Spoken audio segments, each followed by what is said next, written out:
Hi guys and welcome back to my channel. Today I'm going to be looking into the case of Don Henry and Kevin Ives, who were murdered back in 1987, and this case remains unsolved to this day. Initially it was ruled accidental, then it was changed to homicide. Obviously we will get through all of the details, but was it a cover-up, was it foul play? You decide as we go through their story. This case was suggested by Brittany, so thank you for that. I appreciate any suggestions you guys have, and if you have any more, please do let me know. I found this one very interesting and actually really undercovered by like true crimers. It's probably because there's not a lot of information on it, but again, every case deserves to be out there, and yeah, let's just get into it.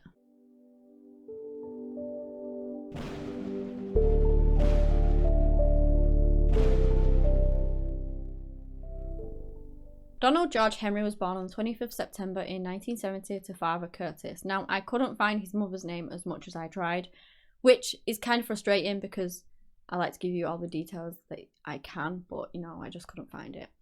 Donald went by the name of Don to everyone that knew him. Larry Kevin Ives was born on the 28th of April in 1970 to parents Linda and Larry. He, by everyone that knew him, went by the name of Kevin, and they both grew up in Alexander, Arkansas, but I did find that some sources said that the boys lived in Byron, which is about a 9-minute drive away from Alexander, so not very far if they did live there. At the time of this case occurring, Don was 16 and Henry was 17, and they were just two typical teenage boys. They were the very best friends. They loved nothing more than to joke around and be really goofy. They enjoyed working on cars, hunting in the woods close by to their homes, you know, just loved doing the things that they enjoyed at weekends and spending time together. They were both seniors from Byron High School, both were pretty popular boys, and it was said that Don was very much the jokester of the pair, and Kevin loved his jokes and would laugh along to them. They would spend their free time mainly at weekends, going on double dates and socialising, hanging out with friends, and as I've said, doing their hobbies, hunting and working on cars. Let's skip forward to the night of Saturday the 22nd of August in 1987. They'd spent their evening at this popular hangout spot for teenage boys and girls on the outskirts of Little Rock, and then they headed back to Don's house. I do believe that Kevin was supposed to be staying with Don that night. You know, they were both doing a sleepover or whatever. So Kevin waits outside on the porch whilst Don goes in to tell his dad that they were doing a round of spotlighting in the woods. Now, for those of you who may not know what spotlighting is, it's where you go out hunting at night, you take a flashlight with you, and you kind of shine it in the animal's eyes, which gets them focused on the light and sort of stuns them in a way, I guess, sometimes, and then the other person will shoot them. Now, it is actually illegal in Arkansas, but, you know, they were going out doing it anyway. Lots of people did things that they weren't supposed to do, and a lot more unlawful things would go on in those woods than just spotlighting. So it was around 12:15. He tells his dad that he's going doing that. He takes his own rifle and a flashlight, and his dad tells him to be careful. His rifle was a .22 caliber, and they then leave. The boys strolled around their usual hunting path. There was actually a railroad track behind Don's house, and they would spend a lot of time around that area hunting. So, not much is known about what happened in the almost 4 hours after they left the house. We don't know if they saw anyone, if they hunted some animals. We just don't know what happened. But we do know that they were spotted at 4 AM and not in a good way. The engineer of a 6,000-ton cargo train was hurtling down the tracks when he noticed something on the tracks, and as he got closer, he realised what that something was. It was two boys lied on the track with this green tarp covering half of their body. Now, his name was Stephen Schroyer, and obviously he panicked. He tried to put the emergency brakes on. He honks his horn because the horn of a train is super loud, so he's trying to warn them to get out of the way, you know, to move, because trains are really difficult to stop. And unfortunately, there was nothing. The boys did not stir. There were no movement whatsoever, and the train hit them. It would be found out later that those boys on that track were Don and Henry. Stephen went on to say that he literally couldn't believe what he was seeing. He saw them on the track. He honked his horn numerous times, and they didn't even flinch at that loud sound, like there was no movement whatsoever. They were both lying parallel on tracks, arms by their sides. Again, with this light green tarp covering them, the train were going 50 miles per hour and it just couldn't stop in time. The police were obviously called. They arrived at about 4:40 a.m. They found, obviously, the bodies of the boys who had unfortunately passed away. And apparently, initially, it was actually treated as a suicide. Like, they believed that those boys had lied on the tracks, intentionally trying to take their own lives. At that point, obviously, the boys' identity was not known. They also took in a shattered rifle as evidence. Now, strangely enough, this green tarp that Stephen swears by seeing was never actually found. Not one piece of it. Literally nothing. It was as if it never existed, but it was there because Stephen has literally said that that tarp was as real as the boys were. So, that tarp was covering them. Why it was never found, I do not know, but it could be because the death was ruled as accidental. So they never did a crime investigation into it because they thought that, you know, it was an accidental death. Firstly, let's go back to their obviously worried parents who knew the boys were going out hunting and had yet to return. When the boys didn't come home, they panicked. They started going out looking for them. The spot where the bodies found was actually a mile away from the boys' home. They looked everywhere, but they couldn't find them. And then on the Monday, officials told both families that two boys' bodies had been found and that they had been identified as being their sons by dental records. The story was covered statewide and it would soon go national. With that being said, let me get into how this was ruled an accidental death. They did an autopsy, which would be the first of three eventually, where the state medical examiner, Dr. Fahmy Malik, performed the autopsy. And basically, he claimed that the boys had smoked 20 marijuana joints and they were basically that out of it because of that they were simply unconscious and that they had laid on those train tracks with all of those high levels of THC in their system, and it had basically caused them to pass out. That's why they didn't flinch when the train came. They were pretty much in a drug-induced coma, I guess. Thus, the accidental ruling. And again, because of that, the police didn't work the scene. They didn't treat it like a homicide because they didn't believe it was a homicide. And so no evidence was collected, no nothing. And that's personally why I believe that they never found the tap. Although, surely later on they would canvass the scene. You know, as I've said, this ruling was overturned later on.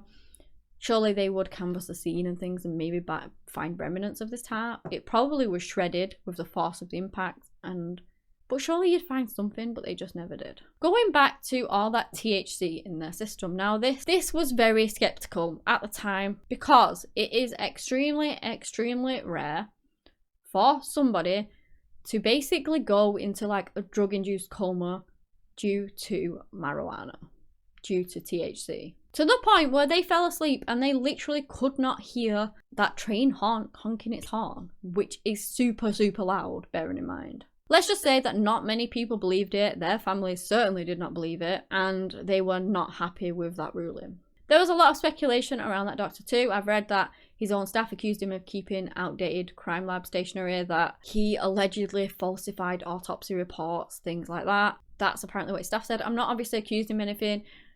That's not what I'm here for. That's for you guys to make your own minds upon, but I'm just trying to give you all the facts of this case. Also, apparently the hospital, as to where the boys were taken, never kept any record of anything, but they later did say that they did that because they didn't charge the family, and so if they would have taken record of it all, they would have had to charge the family, I believe. But then later on, a medical report, was found which was done by an EMT for that night, and it said that the boys' blood looked like it lacked oxygen, which did raise a lot of questions as to whether the boys were already deceased when that train hit them. Not only that, the boys weren't really well known for smoking or taking drugs or anything like that. Obviously, you can't certify that fully, but what I'm trying to say here is that maybe they did smoke the odd joint or something like that, but they weren't really well known for doing drugs all the time and smoking a load of joints and things like that. For them to have smoked 20 joints is a lot.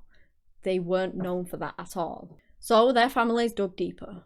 Don's father Curtis checked the decibels of the train, which was 98, which is apparently equal to the sound of a jackhammer and an air compressor running. Nobody really thought that anybody could have slept through that. Also, the position that they were both lying in, parallel with their hands by the sides, it was like they had been placed there. They weren't moving. It wasn't as if they had fallen asleep after, doing a load of joints. They had fallen asleep on the track. Their arms weren't sprawled everywhere. They were literally parallel with their arms down by the sides, like they'd been placed there, as I've said. Not only that, do you remember Don's gun? Well, that was the smashed up rifle that they had found by the tracks. And his family said that he absolutely would have never laid that gun on the gravel because it was like his baby. He was obsessed with keeping it clean, keeping it scratch free, protecting it. And it's just not something he would have done. He would never lay his gun on the ground because he wouldn't want it to get scratched. And there it was, just laying on the ground beside him. It was just very, very uncharacteristic of their son. And if you ask a person that likes to take care of things and has a specific thing or whatever that they love to pieces, you know that you don't intentionally do things to sort of get it damaged or scratched or anything like that. You try and protect it as much as you can, and laying it on the ground is not something that somebody who really wanted to take care of a gun would do, and it's not something their son would do. Both families went to the police to try and get their son's case reopened, but they basically just said, nope, solved, accidental, go away, we're not looking into it, kind of thing. So they hired a private detective. The private detective went and did the same thing and got met with the exact same thing.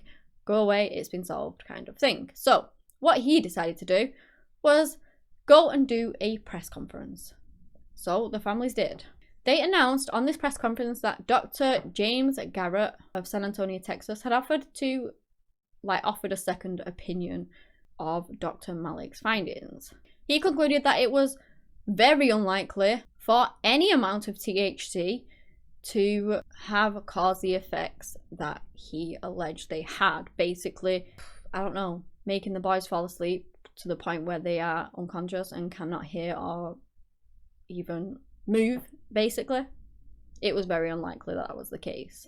He also said that the only reliable test to see how much drugs was in the boy's system was a mass spectrometry test. I can't say that word. Spectrometry? Yeah, that one. And that test had not even been performed.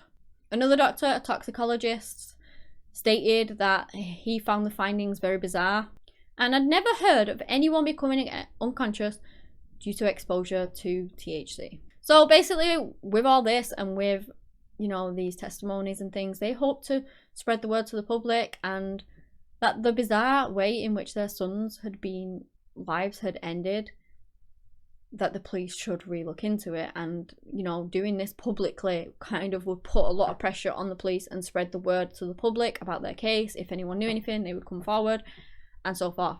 And it actually worked. Just one day after the conference, the case was reopened. One prosecutor in particular, called Richard Garrett, heard of this case and basically made it his mission to try and get justice for the boys. And he ended up getting their bodies exhumed, where a second autopsy would take place. 6 months after the incident, a 3-day-long hearing was held with the boys' families. They were trying to get a new ruling. With the help of lawyers Dan Henry and Richard Garrett, as I've said, he is very sort of integral in this case. They did actually manage to get the initial ruling of accidental death overturned. On the 26th of February in 1988, 5 days after that hearing, the cause of the boy's death was changed from accidental to undetermined, following the discovery of new information from the second autopsy. So the second autopsy was performed by a nationally recognized forensic pathologist called Joseph Byrne. He was from out of state, and boy, were there some massive differences between the two reports. He stated that the boys only had very small amounts of THC in their system, equal to 1 or 2 joints kind of thing, and that the boys would have had to have 4,000 times the amount that was actually in their system to have caused some sort of drug-induced coma. So yeah, massively different. But it does not end there, my friends. Oh no. He also had strong evidence to believe that one of the boys was already deceased when the train hit it and the other one was unconscious. Their deaths were then ruled probable homicide. A third and final autopsy was later conducted per Richard Garrett's request.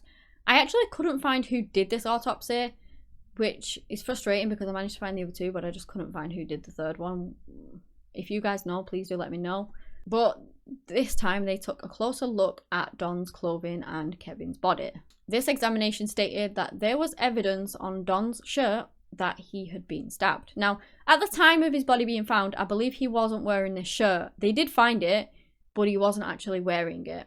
And when they matched it up, like the holes in it with these holes and injuries on his back, they matched up perfectly with each other as if there was evidence of him being stabbed. When they took a closer look at Kevin's body, he found evidence that it appeared like Kevin had been struck in the head with a butt of a rifle, similar to Don's rifle, basically. So the second autopsy death ruling of probable homicide was then overturned once more and changed to actual homicide.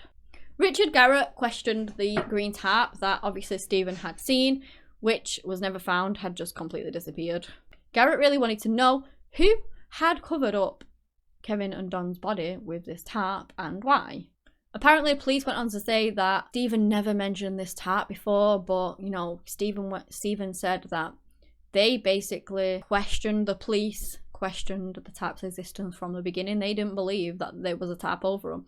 Now, just a personal opinion here, but possibly the tarp could have been used to try and cover up the bodies completely. Like, if somebody's killed them and put them on the tracks, which, well, they did because it was then changed to that.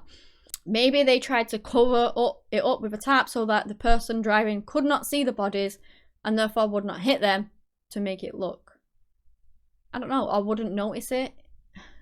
If they're trying to make it look accidental, I don't get why they put the tarp in the first place, but if they're trying to hide the bodies so that people don't see that they're bodies, then maybe they put the tarp over fully, but then the wind blew it down or something. I don't know. I'm probably just talking gibberish here, but just some thoughts that came into my mind whilst I was looking into this case. Whilst Richard was looking into it, he also came across another coincidence. 6 weeks after the case was reopened for the first time, there was another 2 boys in Oklahoma that were found laying on the tracks, and they had been hit by a train. They were in a similar position to Kevin and Don. No suspect has ever been apprehended with regards to the case either, which are the deaths of Billy Heinlein and Dennis Decker. On the 25th of June 1984, 21-year-old Billy Don Heinlein and 26-year-old Dennis Decker were found lying motionless on a railway. The 2 men were unfortunately run over by the train and killed. Autopsies showed the amount of alcohol in the blood's victim was near to the legal limit for drunkenness, so they weren't even drunk, they were just kind of tipsy. The county coroner ruled their deaths as accidental, believing once more that they had fallen asleep on the train tracks. However, there were others convinced that there was foul play involved. The state medical examiner's office ruled their deaths as unknown. In July of '85, that case was reopened again. Investigators focused heavily on the possibility that drugs were involved. And interestingly enough, 1 month after their bodies were actually found, there was this drug lab that was discovered 1.5 miles from the tracks. But despite that, they found no evidence of foul play. And to this day, the case also remains unsolved with no suspects. I just found it very interesting how similar these cases are. And that, you know, I just find it really weird that we're both in sort of similar positions, both on the tracks, with some sort of drugs, alcohol in their system. I don't know. Whether they are linked or not, who even knows, but it's very interesting. Leads surfaced in the weeks after, you know, the 2 boys were killed. There was a lot of talk about a man who was seen walking around the tracks in military attire with a rifle. His unusual behaviour sparked people to be suspicious of him, and they called the police. When the policeman got there and wanted to question him, this man opened fire on him and then ran away. The officer had taken cover in his vehicle. You know, he wasn't injured, but obviously he immediately started searching the area to try and find this man, but could not. He was never found and has never been identified. Then, on the night of the 22nd to the 23rd of August in 1987, witnesses again reported seeing a man in military attire walking around with a gun. They saw him 200 yards from where the bodies of Kevin and Don would be found. Again, police were not able to find him. More rumours began spreading that maybe Don and Kevin had actually gone hunting that night and come across something that they should not have seen, maybe like a drug deal set to take place in the woods, and that because they saw something they were not supposed to, they were killed as a result. Witnesses also came forward to say that they had seen police officers beating Henry and Don to the point where they knocked them unconscious and then chucking them in the back of the truck and speeding off. But we'll get more into that, into like the theories section of this case. Going back to the police work of the case, it leaves a lot to be desired. As I said, they treated it initially as the boys took their own life, then as an accidental death. They didn't follow the proper procedures that they would have done if it was classed as a murder case from the get-go kind of thing. They didn't really gather anything in the way of evidence. The sheriff refused to accept any funds from anybody else externally that wanted to help with the case. He also went ahead and said that he was going to send the boys' clothing to the FBI, and instead he actually sent them to an Arkansas crime lab, which he lied about. You know, he actually said that he had sent them to the FBI when he didn't. He eventually was taken off the case though. Something that I found really interesting as well was that the amount of deaths that surround this case is just kind of insane to me. After the boys had died, there were so many people that have a tie-in to the case that have also been, I don't know, died or actually murdered after it, which I found so strange. Keith Cooney, around 6 months after the boy's death, had been killed in a motorcycle accident that didn't really add up. He had injuries that didn't correspond anyway to how they said that he died. He knew the boys and apparently had told his mum that he knew something about their deaths. He was supposed to be a witness, but died shortly before being able to. There was also a man named Keith McCaskill. He worked for an informant of the lawyers of the boys' parents and was asked to take aerial photographs of the crime scene. Not long after that, he was actually found murdered on the 22nd January in 1989. There was a man called Greg Collins who had been planning on testifying in the boys' case. However, before he was able to do so, he was murdered. In March of the same year, 1989, another man, Daniel Baden, who was subpoenaed as a witness, well, he went missing before he also got a chance to be a witness. He was suspected as murdered. He has never been found. Honestly, the list goes on. Jeff Rhodes, April 1989, told his mum that he was scared for his life because he knew too much about the boys on the tracks. A week later, his body was found in a dumpster after being mutilated. Now, they did actually catch somebody from that, a man named Frank Pelcher, and he was convicted of just murders and sent to prison. The murders of Greg Collins and Daniel Baden remain unsolved, with the others basically either being ruled as accidental or taking their own lives, or just kind of missing. There are actually more deaths than that are possibly related to the case. If you are interested in looking into that, there is a lot more details of them online, even these ones. I'm just not going to put them all in this video, but yeah, if you are interested in that, please do look into it. I found it super interesting. Again, it might have nothing to do with the case, but I just found it so interesting that they have links and ties into the case and then they all end up murdered or missing or, I don't know, have taken their own lives. I just found it so strange. But that's basically it for this case. Well, sort of fact-wise anyway.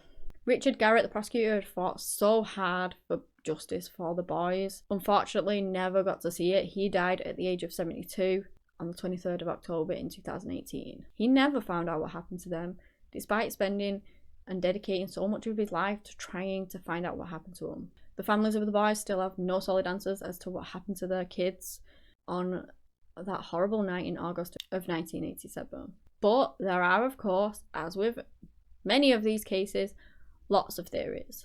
So you have the foul play or murder theory. It's mainly sort of drug related, that one, that they'd either seen a drug deal that they wasn't supposed to or seen something that they wasn't supposed to, and it just was basically that they were in the wrong place at the wrong time and were murdered for it, and then obviously put on the tracks to try and cover it all up and make it look like the boys had tried to take their own life or that it was accidental. There's also a massive theory about a police cover-up. I believe that's probably stemming from that witnessing coming forward saying that they'd seen the police beating the boys up. Let me just say that these are all theories. There's no evidence to actually back them up, and there's no evidence to back up what that witness actually said either. There's also another huge theory in this case, which is that a person in power who dealt with drugs and things like that organised this huge cover-up. I'm not really going to go into the details of that because I don't want to be accusing anybody of anything. So if you do want to look into it, please do, because there's a lot more information on it. I just don't want to include it in this video not all the ins and outs of it anyway. So please do look that up if you wish to. Over the years, the boys' families have fought for justice for the sons. They have helped with books such as Boys on the Tracks by Mara Levitt, published in 1999. Lawsuits have been filed to try and get more evidence on anybody that killed their children. Linda Ives in particular is a name I have seen a lot in trying to fight for all of this. Not that I'm saying that the other parents didn't, because, you know, they did, but her name is sort of at the forefront of it, the name that I've seen most. All she wanted to do was find out who killed her son Kevin. Unfortunately, she was never granted that. She actually passed away on the 2nd of June in 2021.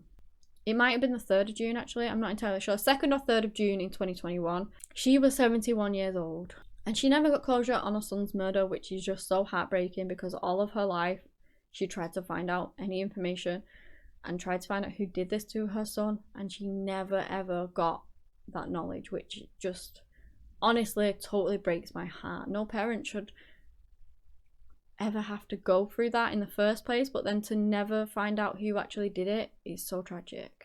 So what do you think's happened to the boys? Do you think, I don't know, that it was police cover up, that the person in power covered it all up, or that it was to do with drugs, wrong place, wrong time? Just let me know. I'm interested to find out what you guys think. Or even if you believe it was something entirely different, because obviously I've not included every theory in here, just a few of the select ones. My heart obviously goes out to the family. I really do hope that one day this case may be solved. I found it very interesting. It leaves a lot of questions unanswered, and it kind of boggled my mind at points of looking into this case. But yeah, that is the end of the case. If you guys have enjoyed this video, give me a big thumbs up, subscribe to the channel for similar content. Anyway guys, that's all I have today on the case of Don, Henry and Kevin Ives. Thank you so much for watching, and until next time, bye.